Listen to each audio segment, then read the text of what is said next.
L'indicible par Howard Phillips Lovecraft. Nous étions assis sur une pierre tombale abandonnée, vieille de 3 siècles, par une fin d'après-midi d'automne, dans le vieux cimetière d'Arkham, et l'indicible occupait nos pensées. Les yeux fixés sur le saule géant de ce territoire réservé aux morts, dont les puissantes racines puis le tronc avaient presque englouti une dalle indéchiffrable, je m'étais permis une remarque bien personnelle sur les sucs fétides, autant que subtils, que l'inexorable réseau nourricier de l'arbre devait distiller dans la terre séculaire de cet ossuaire. Mon ami s'était moqué de ce qu'il avait appelé des enfantillages, et m'avait répondu que puisque aucun ensevelissement n'avait eu lieu en cet endroit depuis plus d'1 siècle, la terre ne pouvait rien receler que de parfaitement normal. De plus, avait-il ajouté, ma préoccupation constante de ce que j'appelais les choses innommables et indicibles trahissait en moi un esprit fort puéril, non sans rapport avec ma réussite plus que relative dans le métier d'écrivain que je m'étais choisi. J'aimais trop terminer mes histoires sur des spectacles ou des bruits qui paralysaient les facultés de mes héros et leur enlevaient toujours le courage, les moyens ou la force de raconter ce par quoi ils étaient passés. Nous ne connaissons les choses, avait-il dit, que par l'intermédiaire de nos 5 sens ou de nos intuitions religieuses, et par conséquent il est impossible de parler sérieusement d'un objet ou d'un spectacle que ne peuvent expliquer clairement les définitions solides qu'offrent les faits aussi bien que les doctrines admises des théologies. De préférence, du reste, la théologie congrégationaliste, tout en acceptant les transformations, les adaptations imposées par la tradition ou par Sir Arthur Conan Doyle. J'avais souvent partagé de longues heures pâles avec cet ami, Joel Manton, en discussion interminable. Docteur de l'East High School né à Boston, élevé dans cette ville, il en partageait l'indifférence caractéristique et satisfaite de toute la Nouvelle-Angleterre à l'égard des harmoniques les plus délicats du monde sensible. Selon lui, et c'était le point de vue qu'il défendait, seules nos expériences normales et objectives ont une signification esthétique. Et le rôle de l'artiste est moins de susciter des émotions fortes à l'aide de l'action, de l'extase ou de la stupeur, que d'entretenir un intérêt calme et permanent, un jugement sain chez le lecteur à l'aide de transcriptions exactes et détaillées de la vie quotidienne. Il s'élevait tout particulièrement contre mon souci du mystique et de l'inexpliqué, car, quoique croyant bien plus que moi à un certain point de vue au surnaturel, il refusait de le tenir suffisamment ordinaire et fréquent pour avoir droit d'intéresser le travail littéraire. Qu'un esprit pût trouver ses joies les plus hautes dans des échappées originales aux antipodes de la routine de tous les jours, et dans des combinaisons aussi frappantes que neuves de ces images que l'habitude et la lassitude, à force de les faire repasser dans le sillon ébréché et usé de la normale, ont dépouillé de tout élément vivant. Voilà qui était impensable pour cet esprit clair, pratique et éminemment logique. Pour lui, toute chose, tout sentiment avait des dimensions, des propriétés, des causes et des effets bien déterminés. Et quoiqu'il eût vaguement conscience du fait que l'esprit parfois nourrit des visions et des sensations d'une nature beaucoup moins géométrique, classifiable et utilisable, il se croyait justifié à tracer une frontière arbitraire et à tenir pour quantité négligeable tout ce qui ne peut être vécu et pleinement compris par l'homme de la rue. De plus, il était pratiquement certain que rien ne pouvait être vraiment indicible. Cela ne lui paraissait pas sérieux. Quoique parfaitement conscient de la futilité d'une discussion sur l'imaginaire ou la métaphysique en face du solide du bon sens d'un citoyen normal de nos contrées, quelque chose dans ce décor et dans le moment fit naître en moi une humeur querelleuse plus marquée qu'à l'ordinaire. Ces dalles d'ardoise à moitié délitées, ces arbres patriarcaux, les toits en croupe de la vieille cité, autrefois familière aux sorcières, qui s'étendait autour de moi, tout cela se combina pour me pousser à entreprendre la défense de mon travail. Même, je ne tardais guère à lancer mes troupes en territoire ennemi. En vérité, la contre-attaque n'était pas bien difficile, car je savais que Joel Manton, en fait, se souvenait plus qu'à moitié des 1000 superstitions de vieilles femmes que toutes les personnes sophistiquées ont oubliées depuis longtemps. Croyance par exemple que des agonisants peuvent apparaître subitement de l'autre côté du monde, ou que des têtes d'autrefois peuvent laisser leur marque sur les vitres à travers lesquelles elles ont regardé pendant toute leur vie. Accordez foi à ces rumeurs dignes de la campagne, insistai-je, attester sa foi en l'existence de substances fantomatiques sur la Terre, différents de leur contrepartie matérielle bien que liées à elles, ce qui supposait le droit de croire en des phénomènes inexplicables par les concepts courants, car si un homme mort peut transmettre son image tangible et visible de l'autre côté du monde, ou lui faire enjamber les cours des siècles, comment serait-il absurde d'imaginer que des demeures abandonnées peuvent être peuplées de choses bizarres mais sensibles, ou que les vieux cimetières bruissent de l'intelligence terrible et désincarnée des générations disparues. Et comme l'esprit, pour pouvoir provoquer toutes les manifestations qui lui sont attribuées, ne peut se plier aux lois qui régissent la matière, pourquoi serait-il grotesque d'imaginer des choses mortes douées d'une vie psychique, et possédant des formes ou des absences de formes qui seraient, pour les humains, foncièrement terriblement innommables. Le bon sens, opposé à ces notions, déclarai-je à mon ami, non sans quelque chaleur, n'est qu'une méprisable et pitoyable absence d'imagination et de souplesse mentale. Le crépuscule maintenant avait étendu sur nous son manteau d'ombre. Mais ni Joël ni moi n'éprouvions le besoin ou l'envie d'arrêter là cette discussion. Manton paraissait toujours aussi insensible à ce que je lui disais, et plus que disposé à me réfuter, animé comme il l'était par cette confiance en sa propre opinion, responsable en grande partie de sa réussite dans sa carrière d'enseignant. Et moi, de mon côté, j'étais trop certain de ce que j'avançais pour craindre la défaite. L'obscurité s'approfondissant, les lumières commencèrent à scintiller derrière quelques-unes des fenêtres au loin, mais nous ne bougions pas. Nous étions, se dit en passant, fort bien assis sur notre tombe, et je savais que mon ami, prosaïque comme il l'était, ne s'inquiéterait pas de la profonde fissure ménagée dans l'antique assemblage de briques, pétries par les racines qui se trouvaient juste derrière nous, non plus que de la dense obscurité que valait l'endroit à la proximité d'une bâtisse du XVIIe siècle, branlante et déserte, dressée entre nous et la rue éclairée la plus proche. Donc, dans la nuit, près de cette fosse à demi ouverte et de cette maison sans occupant, nous parlâmes de l'indicible, et lorsque mon ami eut fini en riant de réfuter mes arguments, je lui dévoilai les preuves incroyables sur lesquelles j'avais bâti la nouvelle, qui avait à ce point excité son hilarité. Ce récit, je l'avais appelé « La fenêtre d'en haut », et il avait paru dans le numéro de janvier 1922 de Whispers. En nombre d'endroits, et surtout dans le sud et près de la côte pacifique, on avait dû retirer des stands les exemplaires de cette publication à la suite de plaintes plus unanimes, mais malheureusement nombreuses.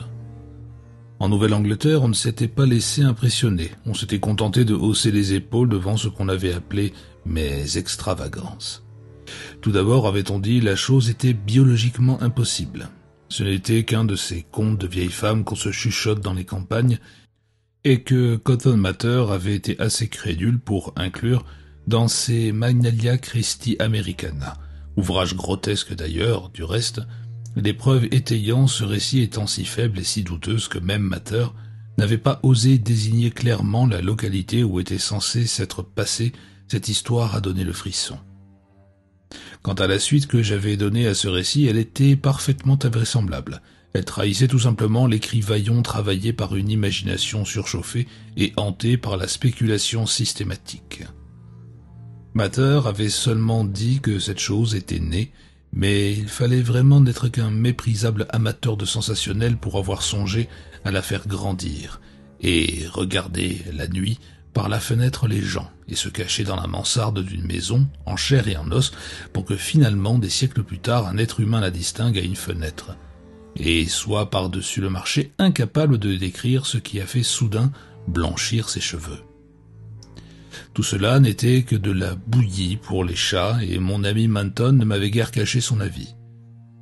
Mais je lui racontai ce que j'avais découvert dans un vieux journal intime tenu entre 1706 et 1723, retrouvé par mois dans des papiers de famille à moins d'1 mile de l'endroit où nous étions assis en ce moment. Je le lui dévoilai, et la réalité indiscutable des cicatrices qui marquaient la poitrine et le dos de mon ancêtre, et que décrivait ce journal. Je lui parlais aussi des craintes qui s'étaient répandues à cette époque dans la région. Les générations se les étaient transmises, et je lui parlais de la folie nullement mystique qui avait emporté le jeune homme qui, en 1793, avait pénétré dans une maison abandonnée pour y examiner les traces qu'il y soupçonnait. Ça avait été une affaire assez horrible. Rien d'étonnant si l'âge puritain du Massachusetts fait encore frissonner les étudiants sensibles. On connaît tellement mal ce qui se cachait alors derrière ces apparences, et le peu qu'on en connaît, c'est une purulence hideuse lorsque l'on aperçoit, putride, à la faveur des aperçus vampiriques qui en sont parfois offerts. La terreur, plus que devinée, derrière l'empire des sorcières, jette un jour horrible sur ce que peut germer dans le cerveau torturé de l'homme. Mais ceci n'est encore qu'un détail insignifiant. Il n'y avait pas de beauté, alors. Il n'y avait pas de liberté.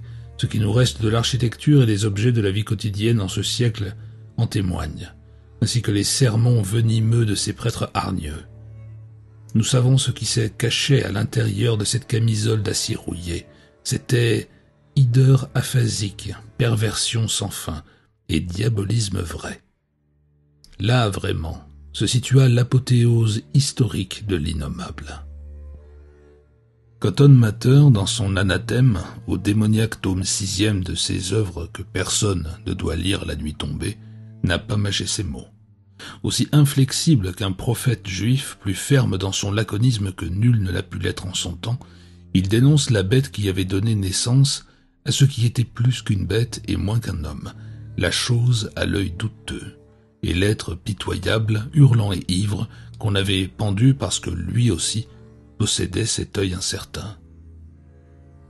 Cela, il le dit sans détour, mais sans laisser toutefois deviner ce qui s'était passé par la suite. Peut-être qu'il n'en savait rien, mais peut-être aussi que, le sachant, il n'a osé rien dire. Et d'autres l'ont su, qui n'ont osé rien dire. Rien ne donne la raison de ces murmures tenaces, de ce verrou fermant la porte de l'escalier menant à la mansarde de cette demeure. Demeure d'un vieillard sans enfant, brisé, amer, celui qui avait dressé une dalle d'ardoise vierge près d'un tombeau. Et pourtant, ce que l'on devinait derrière ces faits et légendes assez vagues suffirait à refroidir le sang le plus profond. Tout se trouvait dans ce journal antique que j'ai découvert, tous les sous-entendus furtifs, tous les comptes-rendus secrets de choses à l'œil souillé aperçus derrière des fenêtres par les nuits sombres ou dans des champs déserts près des bois. Ce quelque chose qui s'empara de mon ancêtre dans une sombre allée au creux d'un val qui lui laissa des traces de cornes sur la poitrine et de griffes sur le dos. Et lorsqu'on examina les empreintes laissées par la chose dans la poussière remuée, on y découvrit les marques mélangées de sabots fourchus et de pattes vaguement anthropoïdes. Un jour, un messager du service postal relata qu'il avait vu un vieil homme qui pourchassait en criant une chose effrayante, boiteuse et sans nom sur Meadow Hill, aux heures vagues qui précèdent l'aube, et nombreux furent ceux qui le crurent. Aucun doute, on raconta des choses bien étranges, par cette nuit solitaire de 1710, sur ce vieil homme sans enfant et brisé lorsque l'on enterra dans la crypte derrière sa propre maison, en face de la dalle d'ardoise sans inscription. On ne déverrouilla jamais la porte allant à la mansarde et on abandonna toute la maison comme elle était, vide et redoutée. Et par la suite, chaque fois qu'on entendait des bruits venant de cette maison, on se parlait tout bas, on tremblait avec espoir que le verrou de l'escalier tiendrait bon. Puis cet espoir lui-même mourut lorsque l'horreur se manifesta au presbytère, et il n'y eut alors aucune âme vivante qui n'emportât la marque, vivante ou morte. Petit à petit, au fur et à mesure que les années s'écoulaient, la légende, pourtant, prit les allures d'un conte de fées. J'imagine que la chose, à supposer qu'elle eût été vivante, était morte. Le souvenir qui longtemps traîna derrière elle fut atroce, et d'autant plus atroce qu'il n'était plus secret. Pendant le cours de mon récit, mon ami s'était enfoncé dans un silence de plus en plus profond, et je vis que ce que je venais de lui raconter lui avait fait impression. Il ne rit pas lorsque je me tus, mais d'une voix assez sérieuse, au contraire, me pria de lui donner d'autres détails sur le jeune homme qui était devenu fou en 1793 et dont j'avais fait le héros de ma nouvelle. Je lui expliquai pourquoi ce jeune homme était allé voir cette maison que l'on évitait, J'ajoutai qu'il n'y avait rien d'étonnant à ce qu'il s'y fût intéressé, puisque aussi bien il croyait que les vitres gardaient la mémoire des personnes qui, longtemps, ont regardé au travers. Ce jeune homme était allé examiner les fenêtres de cette horrible mansarde parce qu'on lui avait dit que quelqu'un avait vu des choses derrière, et il était revenu en hurlant, devenu fou.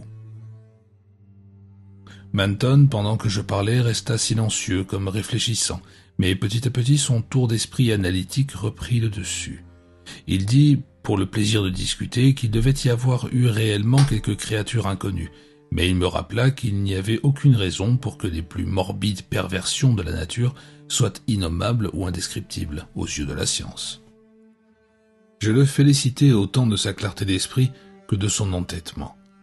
Mais je lui fournis alors quelques révélations supplémentaires que j'avais glanées en allant voir de vieilles personnes. Ces légendes fantomatiques et plus tardives, lui dis-je clairement, faisaient allusion à des apparitions monstrueuses, plus effarantes que tout être organique. Des apparitions de formes bestiales et gigantesques, par moments visibles et en d'autres seulement tangibles. Flottant dans l'air, par les nuits sans lune, hantant la vieille maison, la crypte qui se trouvait derrière elle, et les alentours de ce tombeau abrité maintenant par un jeune arbre qui avait poussé à côté de la dalle illisible. Que l'être qui se trouvait à l'origine de ces apparitions eût jamais éventré ou étouffé une personne humaine, comme l'affirmaient des traditions invérifiables, il était difficile de le dire. Quoi qu'il en fût, il avait laissé derrière lui une impression puissante et permanente. Il faisait encore trembler les plus âgés des autochtones, mais les générations plus récentes l'avaient pratiquement oublié. Peut-être du reste que le souvenir s'en effaçait à force de ne plus être évoqué. D'un autre côté, cependant, dans la mesure où l'on voulait juger l'affaire d'un point de vue esthétique, les émanations psychiques des humains pouvaient être grotesques et caricaturales. Quelle représentation logique pouvait rendre compte d'une nébulosité aussi informe et aussi infâme que le spectre d'une horreur pernicieuse et inorganique, à soi seul un blasphème putride à l'égard de la nature. Conçu à partir du cerveau mort d'un cauchemar hybride, est-ce qu'une horreur aérienne de ce genre ne pouvait pas constituer dans toute sa réalité haïssable l'exquis, l'atroce, innommable? Il devait être fort tard. Une chauve-souris étonnamment silencieuse me frôla et je crois qu'elle passa tout près de Manton, car quoiqu'il fût noyé dans l'obscurité, je le sentis lever le bras. Puis il prit la parole. « Mais est-ce que la maison où se trouve cette fenêtre et cette mansarde existe toujours, abandonnée? »« Oui, je l'ai vue. »« Et est-ce que vous y avez trouvé quelque chose, dans la mansarde ou ailleurs? »« Des ossements, sous le toit. C'est peut-être ce que ce jeune homme avait découvert. Il était si sensible qu'il ne lui en fallait pas plus pour devenir fou. Si ces ossements provenaient tous du même être, ce devait être une folle monstruosité. Ça aurait été un crime que de laisser ces débris au jour. Je suis revenu plus tard dans cette maison avec un sac et les ai enfouis dans la tombe qui se trouve derrière la maison. Elle présentait une fissure assez large que j'ai utilisée. Ne vous imaginez pas que j'ai agi comme un gamin.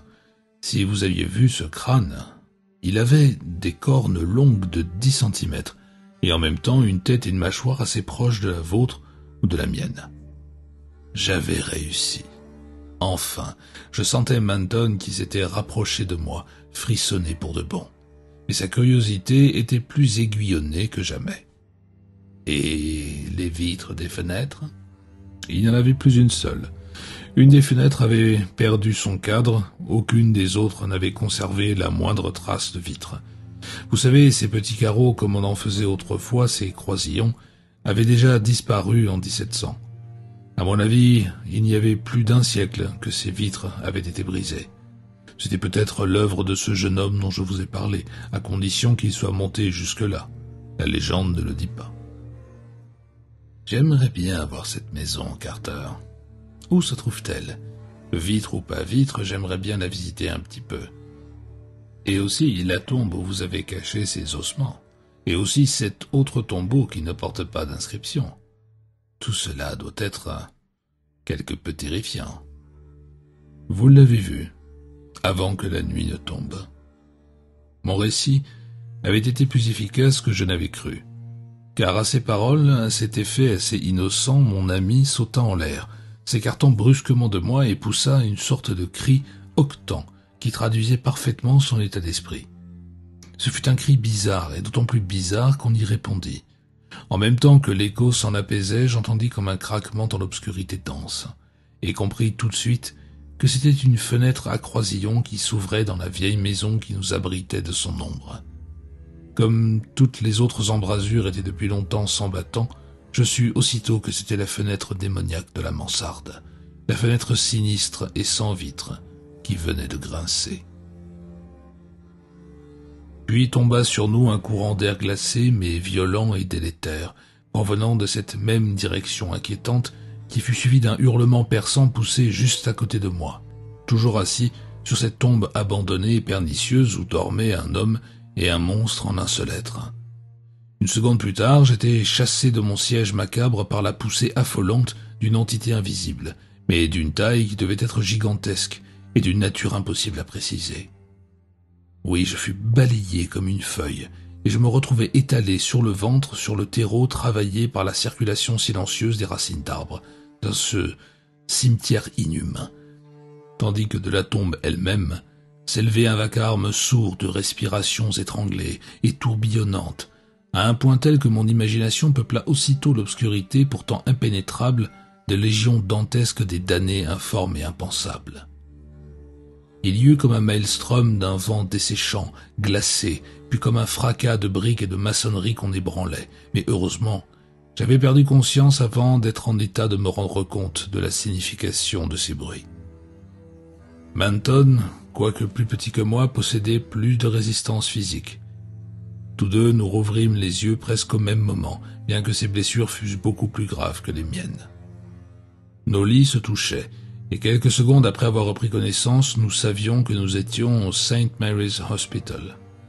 Les médecins faisaient un demi-cercle autour de nous, animés d'une curiosité intense, avides de réveiller notre mémoire et tout prêts à nous raconter ce qui nous était arrivé. C'est ainsi que nous entendîmes parler de ce fermier qui nous avait trouvés tous les deux dans un champ isolé de l'autre côté de Meadow Hill, à 1 mile du vieux cimetière, à l'endroit où s'était élevé autrefois, paraît-il, un abattoir. Manton avait sur la poitrine 2 blessures fort vilaines, avec des coupures et des griffures moins profondes dans le dos. Quoique moins gravement, j'étais néanmoins couvert de marques et de contusions dont la nature était inexplicable. On y trouvait même l'empreinte d'un sabot fourchu. De toute évidence, Manton en savait plus long que moi, mais il ne dit absolument rien au médecin stupéfait et passionné, tant qu'on ne lui ait pas dit au juste ce que nous avions. Alors il déclara que nous avions été chargés par un taureau vicieux. Mais comment aurions-nous pu préciser où l'animal se trouvait ? Quoi qu'il en soit, quand les médecins et les infirmières nous eurent quittés, je lui soufflai cette question d'une voix blanche. « Mais Seigneur, Manton, qu'est-ce que c'était donc ? Ces cicatrices, est-ce que c'était... ça ?» Et j'étais trop épuisé pour sauter de joie, lorsqu'il me répondit à mi-voix, ce qui ne m'étonna pas tellement. « Non, cela n'avait aucun rapport. C'était partout. Une sorte de gélatine, de gelée qui pourtant avait des formes, 1000 formes si horribles, dépassant toute description. Il y avait des yeux et une souillure. C'était la fosse, c'était le maelstrom, c'était l'abomination ultime, Carter. C'était l'indicible.